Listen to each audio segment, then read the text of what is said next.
Oh, berarti belum ya. Berarti terakhir sumber-sumber dong. Hari ini mungkin saya akan membahas lebih jauh tentang salah satu sumber yang termasuk penting di bidang di hukum tata negara ini ya. Jadi ada sumber hukum tata negara. Kalau ngoni tahu sumber hukum tata negara, siapa pertama yang lewat tuh Enci Rosi so belajar tuh di sumber hukum tata negara itu pertama itu undang-undang. Oke. Nah, di undang-undang ini ketika belajar sumber hukum tata negara, undang-undang yang dimaksud dengan sumber undang-undang ini ada di, kalau ngoni baca ada di Undang-Undang nomor 11 tahun Undang-Undang nomor 12 tahun 2011 tentang pembentukan peraturan perundang-undangan. Itu di situ pasal 7. Ini boleh lihat itu ada hierarki peraturan perundang-undangan di Indonesia. Itu kan sumber kan, kita bicara sumber hukum tata negara. Dan salah satu yang penting di situ adalah bicara hierarki. Ini kan harusnya semester 2, berarti semester 1 so lewat ya. Semester 1 so lewat. Itu semester 1 pasti pernah disinggung ada yang namanya Stufenbaum teori. Atau ada yang taunya, kalau gampang orang suka bilang itu teori, ada yang bilang teori piramid atau teori tangga gitu. Jadi kalau misalnya hierarki peraturan perundang-undangan itu katanya selayaknya piramid gitu. Piramid kan bentuknya apa ya? Segitiga ya. Segitiga. Nah, jadi peraturan perundang-undangan itu simpelnya begini. Peraturan perundang-undangan yang ada di bawah dia tidak boleh bertentangan dengan peraturan yang ada di atas. Karena kalau di semester 1 ngoni belajar tuh lex superior, derogat legi priori atau inferiori. Peraturan yang lebih tinggi itu mengesampingkan peraturan yang lebih rendah gitu. Jadi idealnya aturan yang di bawah tidak boleh itu bertentangan dengan peraturan yang ada di atas. Nanti mungkin ke depannya Anda akan belajar sampai ada di Indonesia itu punya yang namanya Mahkamah Konstitusi, yang mana MK ini menguji undang-undang dengan undang-undang dasar. Jadi belajar hierarki perundang-undangan. Nah, ini mungkin satu yang perlu kalian tahu ya tentang hierarki ini. Nah, di pasal 7 itu, di hierarki perundang-undangan ini, yang paling atas itu adalah Undang-Undang Dasar. Undang-Undang Dasar tahun 1945. Ini kita tahu ini ada beberapa kali perubahan. Waktu kita kuliah dia masih pakai peraturan perundang-undangan ini masih pakai undang-undang tahun 2004. Tapi ini udah terakhir ada undang-undang baru yang tahun 2011 ini. Yang mana hierarkinya berubah gitu. Bukan cuman apa yang dimasukkan aja di undang-undang gitu. Yang paling atas itu ada Undang-Undang Dasar, kemudian ketetapan MPR, di bawahnya itu ada Undang-Undang garis miring / peraturan pemerintah pengganti undang-undang atau Perpu, kalau orang suka singkat itu namanya Perpu. Jadi Perpu ini kedudukannya setara dengan undang-undang. Cuman apa DP beda? Kalau undang-undang ini yang bikin undang-undang itu lembaga legislatif, yang mana DPR. Kalau Indonesia kan DPR ya. Perpu ini dikeluarkan oleh eksekutif, yang mana itu adalah presiden. Tapi peraturan Perpu ini nggak sembarangan dikeluarkan. Itu ada aturan ketatanegaraan-nya juga, di mana Perpu ini harus punya kondisi mengeluarkan Perpu itu harus dalam beberapa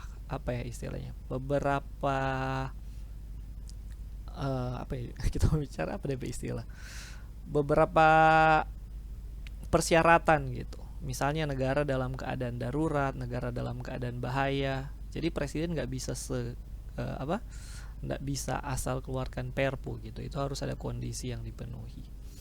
Jadi itu ada undang-undang. Jadi pertama kan ada undang-undang dasar, kemudian ketetapan MPR, kemudian ada undang-undang seraya Perpu. Kemudian keempat ada PP, peraturan pemerintah. Kelima ada peraturan presiden. Kemudian peraturan daerah provinsi, dan terakhir peraturan daerah kabupaten atau kota.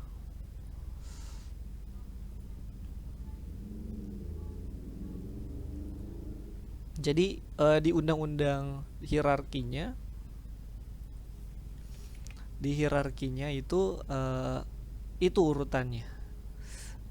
Urutan peraturan paling tinggi di Indonesia itu paling tinggi sampai yang paling rendah. Kalau misalnya, tapi di lain daripada itu ada ndak peraturan lain? Ada lah. Makanya itu ada di pasal 2 juga kalau mau lihat, tapi hierarkinya itu pada intinya seperti itu yang pada umumnya. Ada juga peraturan desa, ada peraturan menteri, ada permen, ada kepmen, ada peraturan Bank Indonesia, ada peraturan Mahkamah Agung dan sebagainya. Jadi intinya kita cuma mau bilang bahwa hierarki peraturan perundang-undangan Indonesia itu bentuknya seperti itu. Dari nomor 1 sampai nomor 7 itu, undang-undang yang berada di bawah tidak boleh bertentangan dengan undang-undang yang di atas. Oke, jadi kalau bikin undang-undang nggak boleh bertentangan dengan undang-undang dasar. Kalau bikin peraturan pemerintah nggak boleh bertentangan dengan undang-undang. Gitu.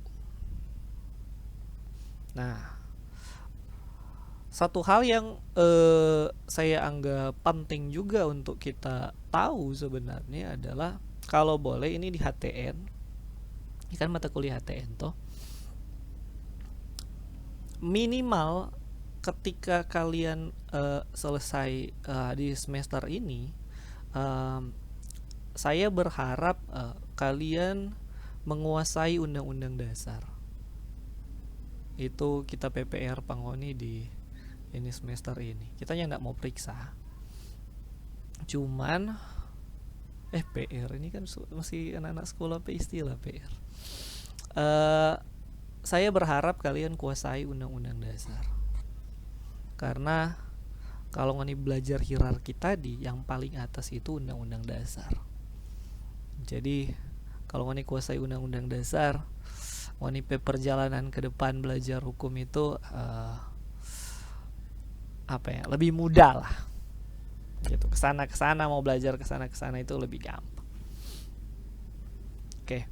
Jadi hari ini kita mau bahas lebih spesifik salah satu sumber hukum tata negara. Salah satu sumber hukum tata negara itu kan ada undang-undang. Nah, yang paling atas dari undang-undang ini kita kenal biasanya dalam istilah ketatanegaraan kita kenal dengan istilah konstitusi. Jadi hari ini kita mau bahas konstitusi. Kalau tidak ada halangan rintangan, mungkin hari Rabu depan saya akan membahas Undang-Undang Dasar Indonesia, spesifik Undang-Undang Dasar 1945. Nah, mungkin saya akan kalau mau jelaskan semua panjang, mungkin kita cuma mau kasih gambaran umum aja. Terus bagaimana supaya ngoni bisa belajar nih undang-undang dasar gampang lah.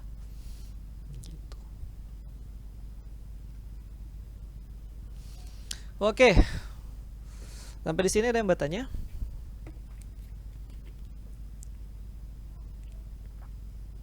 pas undang-undang dasar konstitusi.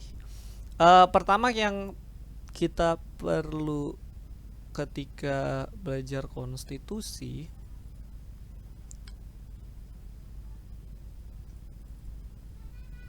wait,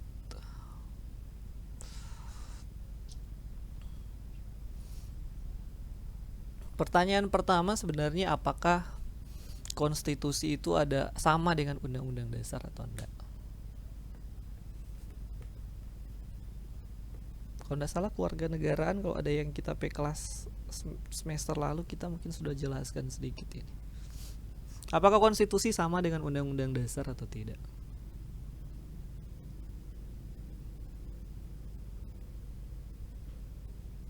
Ada yang mau boleh jelaskan? Ada yang boleh kasih pendapat mungkin? Apakah konstitusi sama dengan undang-undang dasar? Woi, orang hukum mesti berani-berani bercerita. Kalau di kelas kok sudah dapat tunjuk. Oh, kita mau tanya yang DPKM ndak aktif ini. Cepat-cepat pasang DPKM. Joshua Rasubala.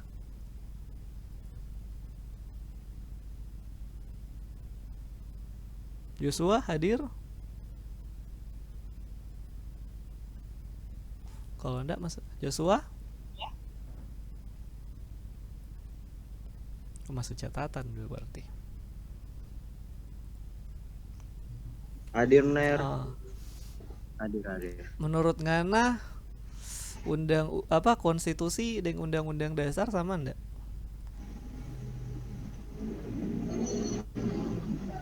Atau apalah tuh konstitusi yang Ngana tahu kira-kira?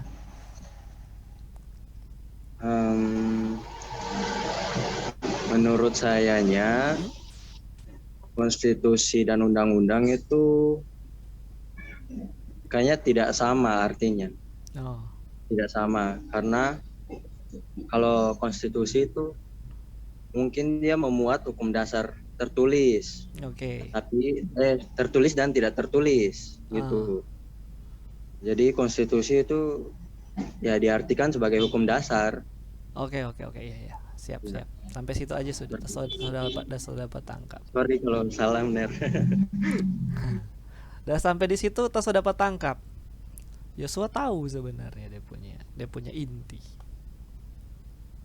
Mungkin kalau ada yang pernah kita kelas juga mungkin. Biasanya identiknya orang menganggap bahwa konstitusi itu undang-undang dasar. Dan itu sebenarnya tidak salah. Waktu kalau tanya apa kita, kalau bicara undang-undang, bicara konstitusi, minimal orang berpikiran bicara konstitusi itu bicara undang-undang dasar. Walaupun sebenarnya pada kenyataannya seperti yang Joshua bilang tadi juga itu sudah betul. Undang-undang konstitusi itu tidak sebenarnya dalam artian luas tidak sebatas undang-undang dasar sebenarnya. Atau tidak sebatas undang-undang dasar tertulis gitu. Yang tadi sempat ada istilahnya tertulis dan tidak tertulis.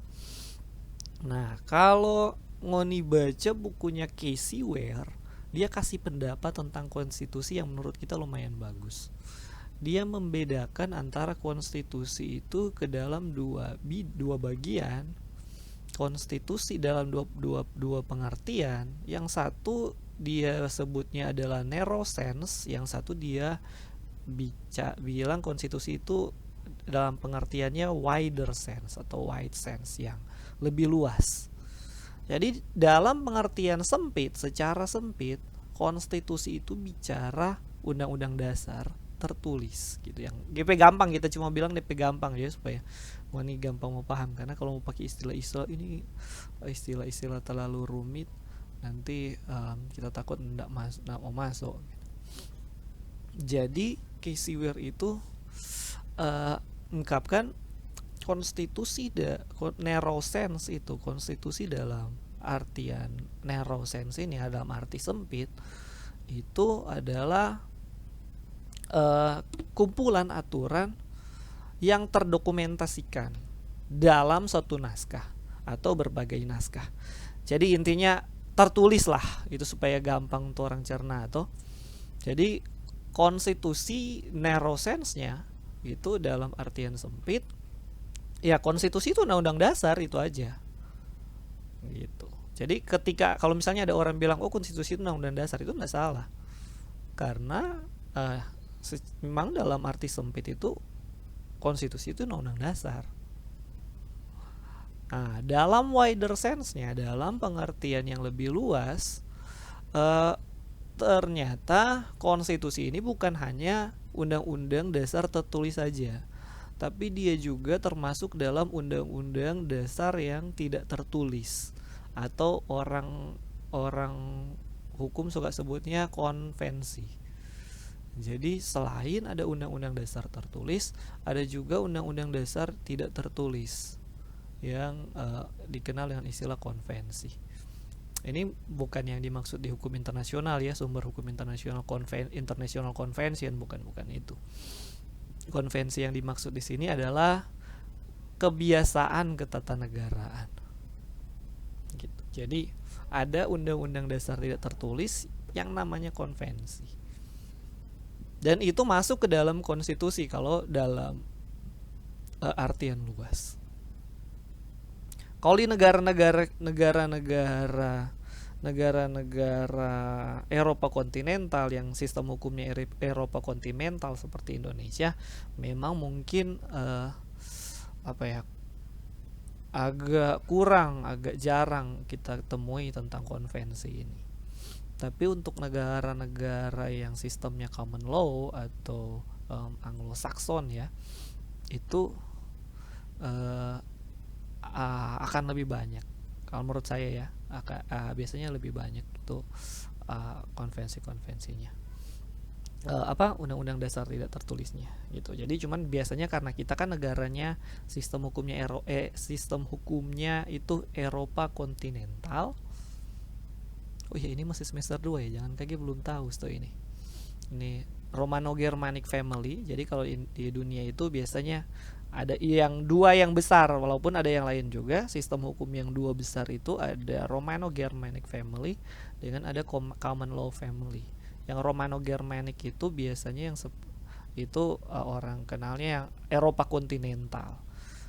Sistem hukum Indonesia kan belajar di PHI. Itu kan diambil dari hukum Belanda, yang mana hukum Belanda ini juga diambil dari sistem Eropa kontinental. Jadi Indonesia pakai sistem itu.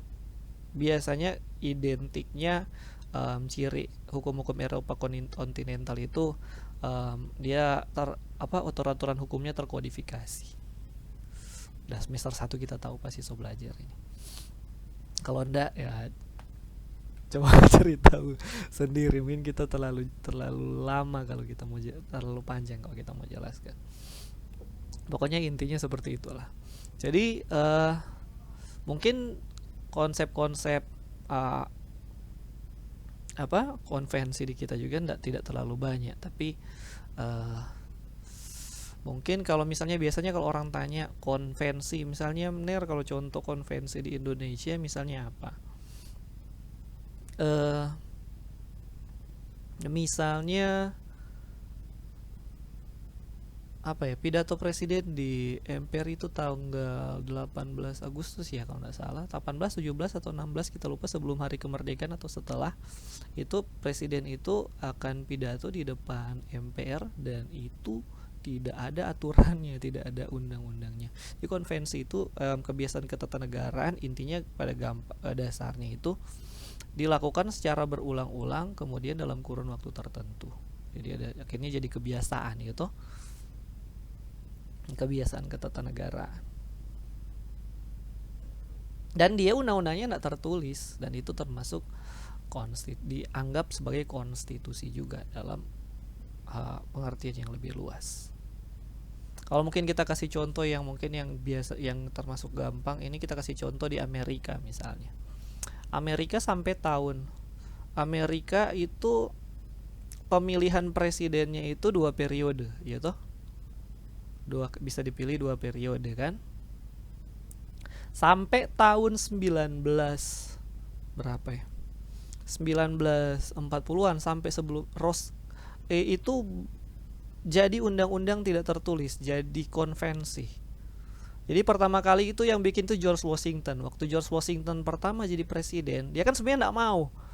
Dia nggak mau jadi presiden. Kalau baca sejarah keren lah ini George Washington ini. Waktu dia selesai perang, ya udahlah, kita sudah selesai, kita mau pensiun, silakan bangun negara, yang penting tolong merdeka.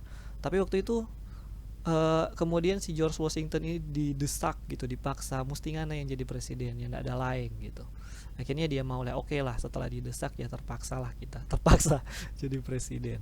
Dan kemudian setelah George Washington ini 2 kali menjabat, dia tidak tidak mau dipilih lagi, dia mundur gitu, dia tidak mundur dari jabatannya, kayak kita sudah 2 kali jabatan, ya udahlah kita mundur, kita sudah tidak mau dipilih lagi. Dan sejak itu dia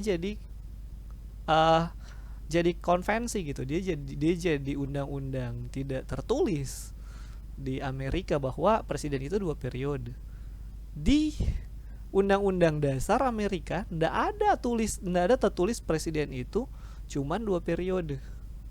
Tapi dia punya DP sejarah itu, dia selalu presiden Amerika 2 periode berhenti, 2 periode berhenti. Sampai tahun 19 berapa itu? Sampai Roosevelt jadi presiden, dia jadi presiden Amerika itu 4 kali. Akhirnya DP kebiasaan ketatanegaraan ini patah di Roosevelt. Nah, setelah itu barulah pemilihan presiden Amerika itu ditulis di undang-undang. Cuman bisa 2 kali, seseorang itu cuma bisa 2 kali jadi presiden Amerika. Tapi sebelumnya itu nggak ada DP undang-undang, dan itu jadi kebiasaan ketatanegaraan. Itu contoh-contoh konvensi yang mungkin yang gampang lah kita ingat. Kalau di negara-negara, makanya kita bilang negara-negara luar, negara-negara common law itu biasanya konvensinya itu mungkin lebih kentara. Kalau misalnya ngoni mau belajar, mau cari tahu lebih ini, coba ngoni belajar misalnya, kalau ada waktu lah ya, konstitusi Inggris, coba ngoni baca itu, belajar konstitusi Inggris misalnya, itu akan lebih kentara gitu kelihatan antara konstitusi yang tertulis, undang-undang dasar itu tertulis dan tidak tertulis. Oke, lanjut ya, sudah terlalu lama kita bicara ini.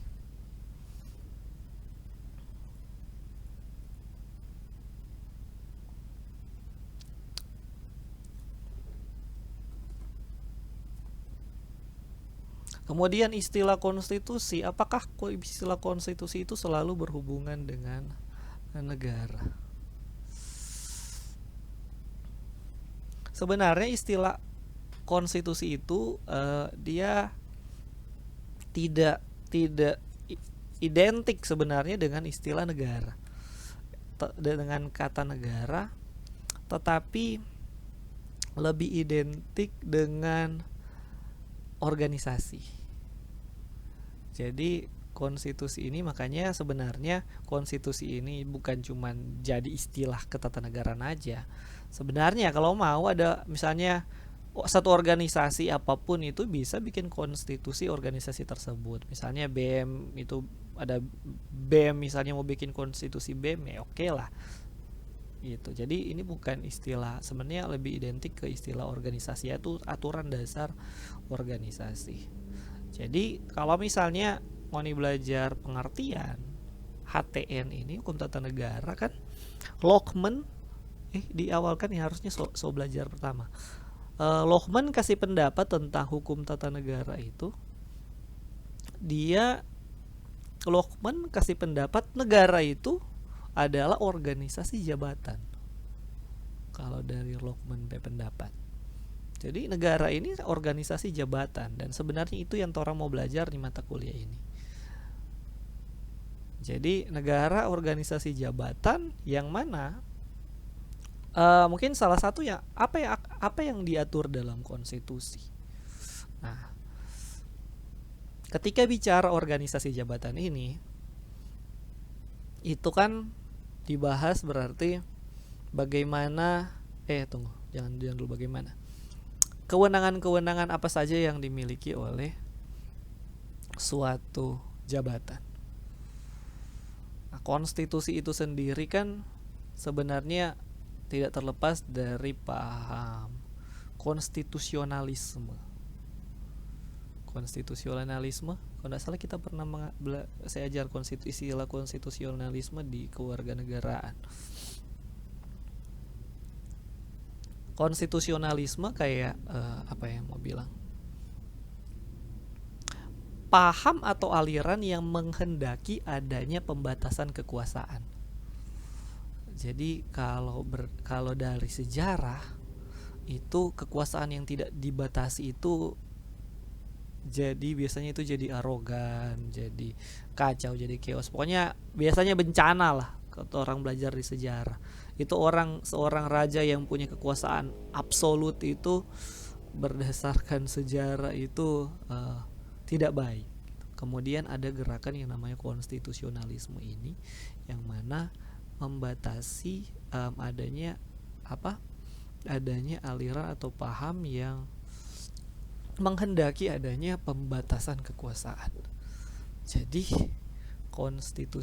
konstitusionalisme ini dia sebenarnya menghendaki itu kekuasaan itu ada pembatasan kekuasaan. Makanya kekuasaan itu dibagi. Kalau mau belajar yang Montesquieu juga kan ada istilah pembagian kekuasaan, ada istilah pemisahan kekuasaan, whatever lah. Yang penting intinya satu kekuasaan itu perlu dibagi. Ini pertama kali mungkin di awal-awal dikemukakan oleh Montesquieu, Trias Politica. Waktu itu dia, kekuasaan itu harus dibagi, kalau enggak itu arogan kayak gitu. Jadi kemudian setelah berkembangan zaman, sistem ketatanegaraan modern juga menganggap bahwa suatu kekuasaan itu perlu dibagi sebenarnya.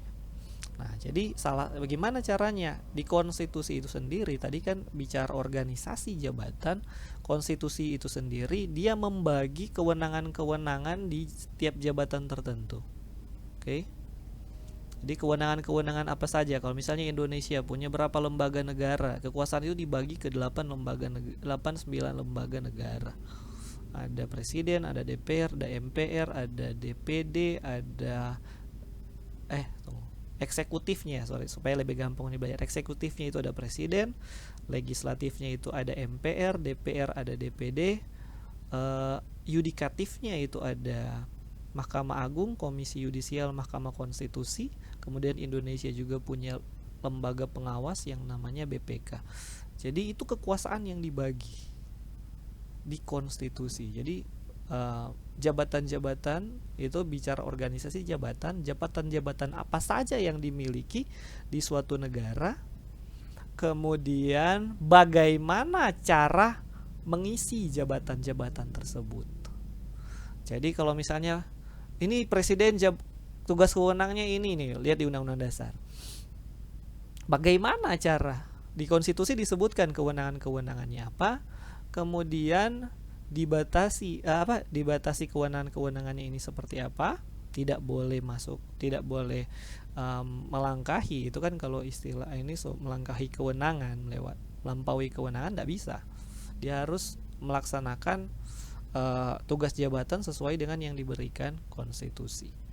Dan dikasih tahu juga bagaimana cara mengisi jabatan tersebut. Jadi susunan organisasi negara itu seperti apa? Jadi konstitusi itu dibahas susunan organisasi negara itu seperti apa, jabatan-jabatan apa saja yang ada dalam suatu negara, bagaimana cara mengisi jabatan-jabatan tersebut, kemudian bagaimana hubungan antara satu jabatan dengan jabatan yang lain, bagaimana hubungan antara presiden misalnya dengan DPR, bagaimana hubungan antara Mahkamah Agung misalnya dengan dengan KY, misal komisi yudisial dan sebagainya. Jadi intinya dalam konstitusi itu dibahas itu juga. Apalagi ya, kita takut soalnya ini materi termasuk panjang kalau kita pribadi, dan kalau kita ndak cepat cuman sedikit kita boleh sampaikan, dan kalau kita lambat sedikit yang kita bisa sampaikan, dan kalau kita terlalu cepat mungkin ngoni ndak mau mengerti. Itu DP dilema. Itu DP dilema. Jadi kalau ngoni suka mungkin ngoni boleh rekam nih kelas, ngoni bawa nih ulang kalau kita terlalu cepat, karena pada intinya sebenarnya kita suka apa yang kita tahu semua kita mau kasih gitu. Cuman karena memang waktu dan keterbatasan yang ada. Yang kedua, manusia itu dia punya konsentrasi itu terbatas. Kalau ngoni belajar Pareto's teknik, kalau ngoni belajar teknik Pareto misalnya untuk belajar, manusia itu punya konsentrasi terbatas. Biasanya itu manusia cuma bisa konsentrasi antara 20 sampai 30 menit rata-rata. Itu makanya mungkin kita bicara santai aja dulu ini. Itulah makanya kenapa orang otak itu nggak bisa konsentrasi terlalu lama. Ini saya belajar tips cara belajar yang baik ya. Ada orang belajar 8 jam beruntun misalnya. Ada yang orang belajar 5 jam berhenti. Itu DP konsentrasi selama lewat gitu. Itu DP konsentrasi selama lewat ya, tapi tiap orang itu punya waktu konsentrasi yang berbeda. Ada yang 20 menit, ada yang 30 menit, ada yang 35, ada yang 45, ada yang bisa 1 jam konsentrasi, tapi rata-rata 20-30 menit. Jadi setelah 30 menit apapun yang kita bilang mungkin so buyar. Itu dia punya dilema tersendiri.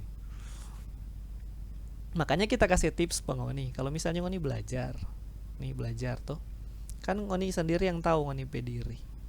Kalau pak kita, kalau ngana belajar baca itu soalnya ndak masuk, berhenti istirahat gitu.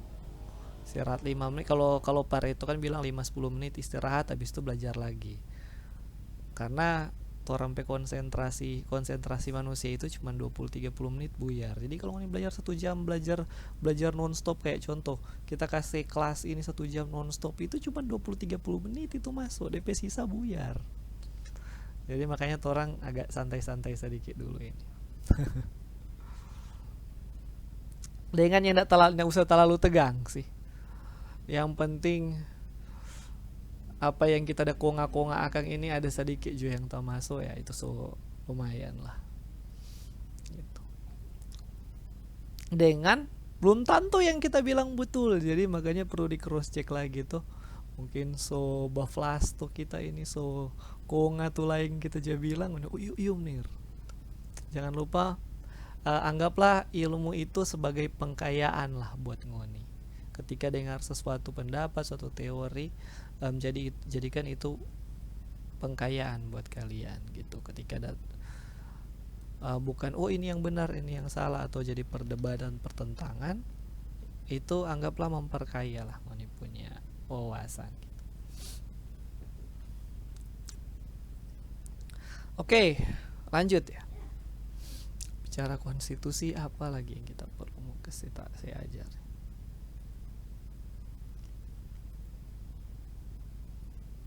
Ini kita berusaha kasih dalam versi singkat soalnya. Klasifikasi konstitusi itu mungkin ada di bahan ajar juga, kita lihat.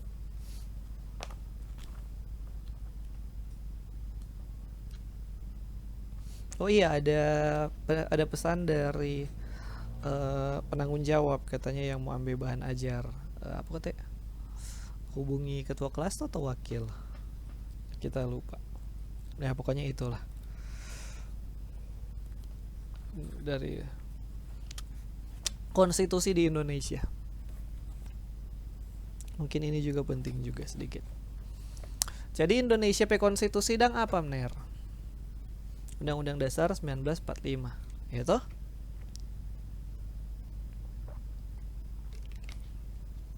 Ini Undang-Undang Dasar so pernah tak ganti ndak?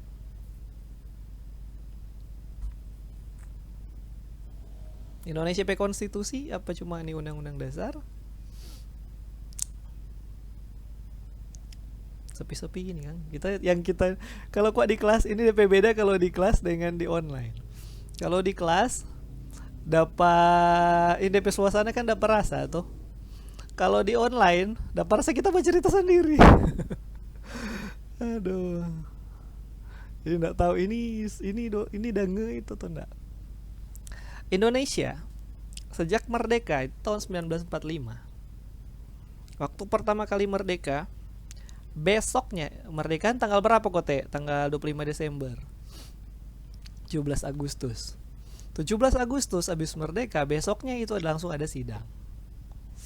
Kemudian langsung menetapkan Undang-Undang Dasar 1945 gitu. Langsung menetapkan Indonesia konstitusi. Bayangkan DP penting ini konstitusi di suatu negara. Itu langsung DP besok penetapan konstitusi Undang-Undang Dasar 1945. Oke. Namun kalau belajar sejarah kan waktu itu kan ada apa istilahnya? Setelah 1945 Indonesia apa yang Indonesia backing? Langsung membangun, langsung pertumbuhan ekonomi, langsung bikin infrastruktur. Nyanda kan waktu itu Indonesia sibuk mempertahankan DP kemerdekaan kasihan. Karena setelah Indonesia menyatakan mendeklarasikan kemerdekaan setelah proklamasi itu Indonesia itu dapat serang. Jadi Belanda ingin menguasai kembali, Inggris juga mau masuk, makanya kan waktu di Surabaya itu kan Hari Pahlawan itu kan karena Inggris gitu. Cuma kita nak mau bicara itu kan sekarang DP konteks di bicara tentang konstitusi.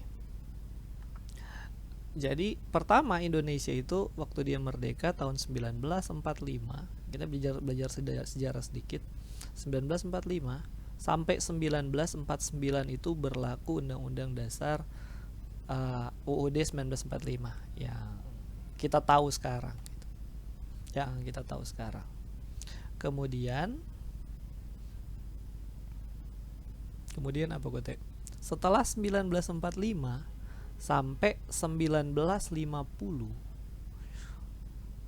Konstitusi Indonesia yang berlaku adalah Konstitusi RIS. Itu Konstitusi RIS, itu kalau di singkatannya itu Republik Indonesia Serikat. Jadi Indonesia ini pernah jadi negara federal gitu. Ya kan negara Indonesia Serikat. Itu Indonesia pernah jadi negara federal dulu di DP konstitusi. Itu kenapa boleh jadi begitu Ner? Oh, belajar sejarah lah, baca sejarah sedikit. Itu ada hubungan dengan Belanda dan sebagainya, kompromi dan sebagainya. Jadi tahun 1949 sampai 1950 itu berlaku Undang-Undang Dasar Konstitusi RIS. Jadi Indonesia ini pernah jadi negara federal kayak Amerika. Amerika itu kan negara federal toh. Kalau Indonesia NKRI, negara kesatuan gitu. Orang taunya negara kesatuan. Baca di Undang-Undang Dasar pasal 1 itu kan negara Indonesia adalah negara kesatuan yang berbentuk republik. Jadi itu negara kesatuan. Tapi Indonesia itu pernah jadi negara serikat tahun 1949. Walaupun cuma setahun ya kan. 1949 sampai 1950. Setelah tahun 1950, Konstitusi Indonesia berubah lagi jadi UUDS. Karena itu setelah itu ada DP teknik-teknik lah Indonesia Batek. Kita kan baca cerita supaya tidak bosan kan bicara sejarah. Indonesia Bateknik lah waktu itu. 1950 Indonesia sudah tidak jadi negara serikat lagi, jadi negara kesatuan lagi, tapi yang dipakai itu adalah Undang-Undang Dasar sementara. Gitu. Jadi sebelum ada konstitusi yang akan dibuat disusun, Indonesia berlaku Undang-Undang Dasar sementara dari tahun 1950 sampai 1959.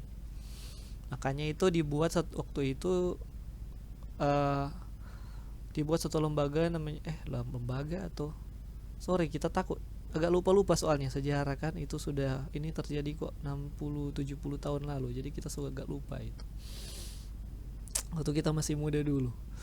eh ada badan yang namanya konstituante yang tujuannya itu akan ingin merumuskan undang-undang dasar. Jadi intinya Indonesia waktu itu ya dianggap kita perlu ada undang-undang dasar nih. Waktu itu kan undang-undang yang digunakan undang-undang dasar sementara. Dan katanya mungkin waktu itu ini DP dasar-dasar pemikiran ya. Kayak belum apa ya? Belum legit lah, belum apa ya? Belum belum keren, belum pas, belum cocok, belum cukup lah. Karena waktu itu Undang-Undang Dasar 1945 itu yang bikin kan BPUPKI, PPKI. Jadi diharapkan sebenarnya Undang-Undang Dasar itu yang bikin sebenarnya setelah pemilu. Jadi kan setelah pemilu 1945 harusnya itu kayak memang secara memang dipilih di hasil pemilu, kemudian dibahas, memang dipersiapkan dengan serius lah gitu. Nah, cuman dalam sejarahnya konstituante ini tidak berhasil bikin undang-undang dasar dari sejarah. Sebenarnya dorang tujuan nih konstituante itu mau bikin nih undang-undang dasar, tapi ternyata hasilnya ini konstituante ini tidak berhasil membuat undang-undang dasar. Kemudian tahun 1959 itu keluarlah dekret presiden. Salah satunya itu kan membuatkan konstituante dan mengembalikan konstitusi Indonesia ke Undang-Undang Dasar 1945. Itu DP sejarah. Jadi setelah tahun 1959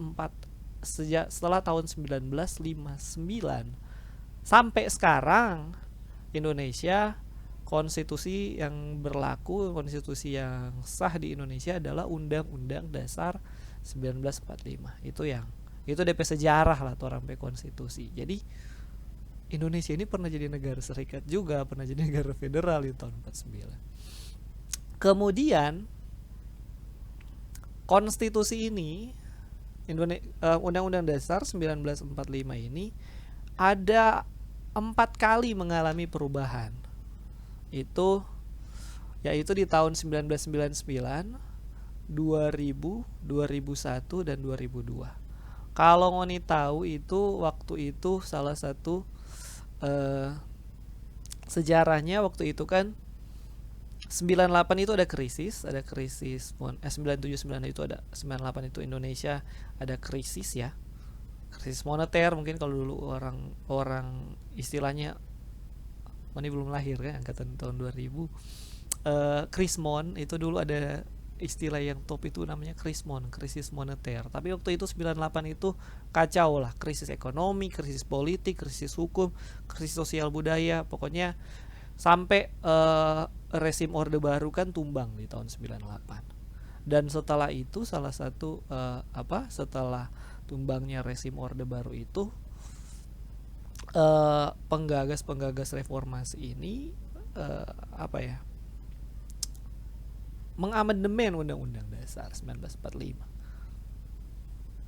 sebanyak 4 kali. Jadi ada tahun 99, 2000, 2001, 2002.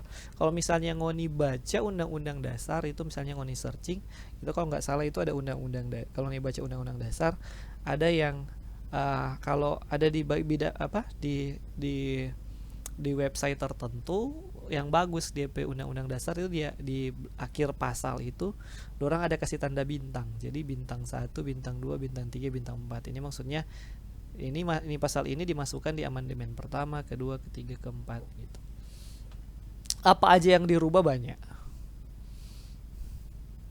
Mungkin beberapa yang inti aja, beberapa yang penting kayak dulu sebelum amandemen itu Indonesia mengenal ada lembaga. Kalau tadi kan bicara struktur organisasi kan. Kalau dulu sebelum reformasi itu sebelum amandemen misalnya kita mengenal lembaga negara itu ada istilahnya lembaga tinggi negara dan lembaga tertinggi negara. Dulu lembaga negara itu ada 5. Ada lembaga di 5, antar 5 ini ada lembaga tinggi negara dan lembaga tertinggi negara. Lembaga tertinggi itu adanya di MPR, lembaga tertinggi negara, dan di bawah MPR itu ada 4 lembaga negara lain. Pertama ada Presiden, kemudian ada DPR, kemudian Mahkamah Agung, dan keempat ada DPA. Ada istilah itu Dewan Pertimbangan Agung. Kalau sekarang Indonesia sudah tidak ada lagi DPA, itu pasalnya udah dihapus di Undang-Undang Dasar. Tapi waktu Orde Baru, waktu zaman sebelum reformasi itu struktur ketatanegaraan Indonesia itu seperti itu. Oke. Nah, setelah reformasi, Indonesia itu tidak lagi mengenal adanya lembaga tinggi negara atau lembaga tertinggi negara. Yang dikenal itu cuma satu sekarang, lembaga negara. Gitu. Jadi ke-8 ke-9 ada kok yang bilang 8, ada yang bilang 9. Jadi makanya kita bilang ke-8 ke-9. Lembaga negara ini kedudukannya itu setara. Jadi tidak ada satu lembaga negara yang posisinya itu lebih tinggi dari lembaga negara lain kayak gitu. Itu beberapa perubahan yang di amandemen ya. Mungkin contoh itu atau misalnya yang akhir-akhir ini heboh. Katanya ada wacana untuk mengubah undang-undang dasar itu. Dengar berita bahwa itu katanya akan yang berita yang terdengar itu Jokowi 3 periode. Itu ada dari sejumlah politisi mungkin atau tokoh-tokoh yang Jokowi 3 periode kayak begitu. Jadi orang suka mau rubah nih undang-undang dasar itu supaya presiden itu bisa dipilih 3 kali. Itu ada gosip-gosip yang akhir-akhir ini terdengar gitu. Tapi yang kita mau bilang, salah satu perubahan vital sebenarnya yang terjadi di amandemen tahun 1999 sampai 2002 ini, salah satunya adalah pembatasan periode presiden gitu. Waktu sebelum reformasi itu Soeharto itu berkuasa 32 tahun. Jadi tiap habis presiden dia lagi itu presiden, habis presiden dia lagi itu presiden. Itu 32 tahun Soeharto berkuasa. Dan kalau belajar dari apa yang terjadi di negara ini setelah dia sampai terjadi reformasi itu, kalau ini sependapat pribadi ya, negara ini belajar bahwa seorang pemimpin, penguasa, presiden gitu tidak baik jika terlalu lama berkuasa. Jadi makanya salah satu waktu itu memang didorong itu sampai berdarah-darah lah, itu tahun 98 itu melengsarkan itu pemerintahan Orde Baru itu. Salah satu tujuannya adalah supaya ini supaya ini presiden ini dibatasi masa berkuasanya itu 2 kali periode gitu, 2 periode saja. Nah, makanya sebenarnya ini waktu ada wacana 3 periode itu sebenarnya banyak orang yang sakit hati, bukan karena DP Jokowi, tapi ini yang diperjuangkan. Makanya ini hal yang diperjuangkan berdarah-darah itu 98 itu mau dirubah, mau ditambah satu lagi. Jadi makanya kan rame DP berita, banyak yang menentang gitu. Mungkin ini sedikit berita-berita yang beredar aja, karena ini kan bersangkutan dengan konstitusi. Nah, bicara tentang klasifikasi konstitusi sendiri, itu di bahan ajar juga ada. Biasanya yang dikenal itu ada pendapatnya Casey Ware atau CF Strong. Itu banyak membahas tentang klasifikasi tentang konstitusi. Mungkin cepat aja ya. Casey Ware ini membagi kayak konstitusi itu ada ya, menurut dia ya, ada yang tertulis, ada yang tidak tertulis. Itu ada di bahan ajar kalau mau lihat. Kemudian ada, nah ini yang mungkin penting juga, cara perubahan itu ada yang rigid dan fleksibel. Yang rigid itu sifatnya kaku, Fleksibel itu sifatnya ya fleksibel lah ya. Kita susah mau jelaskan tuh fleksibel ya. Gampang orang so tahu semua tuh fleksibel bagaimana. Tuh. Yang dia punya tangan lentur gitu. eh Rigid itu biasanya undang-undangnya itu sulit, undang-undang dasarnya konstitusinya itu sulit dirubah. Itu istilahnya rigid. Jadi ada negara-negara tertentu konstitusinya itu sulit dirubah. Indonesia masuk rigid atau fleksibel, saya kembalikan ke pendapat kalian masing-masing. Tapi kita cuma bilang itu cara berubah undang-undang itu dibagi, ada yang fleksibel, ada yang rigid.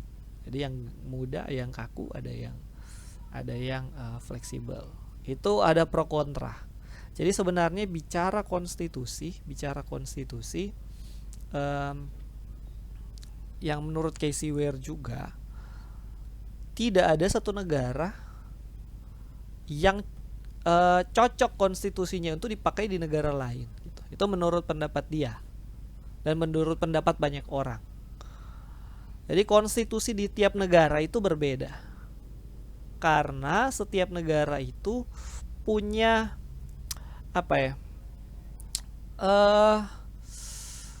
karakteristiknya masing-masing ya, karakteristiknya tersendiri. Panjang lah kalau kita mau bahas ini. Penduduknya beda, agamanya beda, pendidikannya beda, geografisnya berbeda dan sebagainya. Setiap negara itu unik. Nah, menurut Casey Ware ini dan banyak juga orang ahli ketatanegaraan juga, itu konstitusi di suatu negara itu tidak cocok untuk diterapkan di konstitusi negara lain. Makanya tiap negara itu punya konstitusinya sendiri.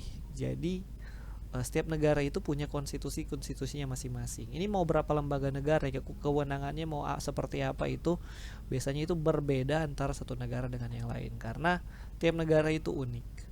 Dan suatu hal yang dianggap penting di suatu negara belum tentu dianggap penting di negara lain. Makanya itu konstitusi di seluruh dunia itu ada bermacam-macam, ada banyak, ada macam-macam dan beda-beda karakteristiknya. Mungkin ada hal yang bagus di suatu negara tapi tidak bagus diterapkan di negara yang lain gitu. Tapi sebenarnya perlu enggak orang mempelajari konstitusi negara lain misalnya? Perlu enggak perlu sebenarnya. Siapa tahu ada bagian di konstitusi negara lain yang baik sebenarnya untuk kita adopsi. Jadi makanya ada mata kuliah perbandingan hukum tata negara. Supaya kita mau bandingkan ini negara lain tata negaranya seperti ini bagus kayaknya gitu. Seperti itu. Mungkin itu aja ya untuk hari ini. Kita mau bahas lebih lanjut Marso panas tuh ini.